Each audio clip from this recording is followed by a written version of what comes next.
Hello，大家好，我係叻叻今日咧想同大家行入呢個泰國小乘佛教嘅世界，探索下呢個泰國嘅宗教點樣影響住我哋嘅文化、信仰同埋日常生活。其實咧，泰國嘅佛教喺公元3世紀之前已經開始興起噶啦。咁當時全球最高嘅佛教紀念碑佛統府係最先興起嘅。而印度嘅佛教阿蘇卡王朝當時派咗啲僧侶去到東南亞宣揚教義。咁其中一批到達佛統府之後咧，就將嗰度變咗為傳教嘅基地啦。小乘佛教嘅核心咧，其實係在於追求個人嘅解脫，同大乘佛教強調普度眾生其實係唔同嘅喎。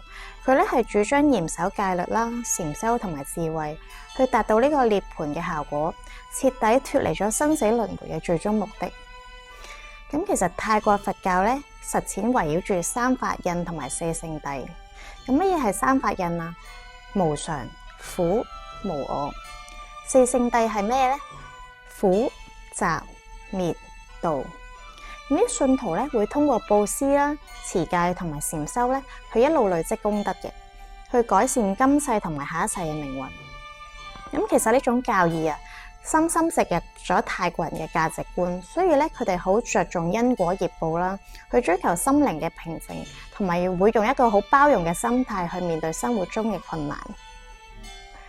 其實佛教嘅影響咧深入民心，其中一個最大嘅部分原因就係一個泰國家庭入面咧，必須要有一位男丁去入住寺廟度修行，去研究呢個佛教嘅道理。咁根據佛教嘅習俗，男性一生一定需要剃度一次，去行呢個女真嘅生活。咁短則5日，長則3個月。咁而佢哋每朝早咧都會攞住一個缽去家家戶戶嗰度化緣。咁會有啲食物水生果。咁呢樣咧就係佢哋一日嘅份量嚟噶啦。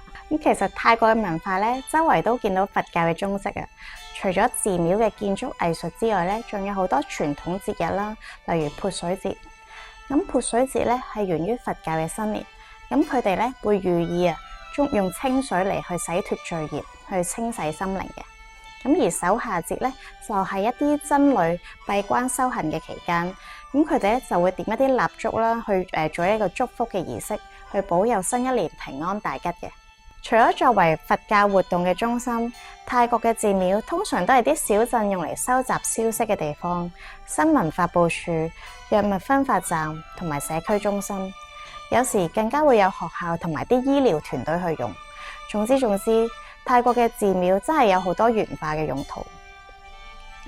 我個人認為，泰國小乘佛教唔單單只係宗教咁簡單，更加係一套生活嘅哲學。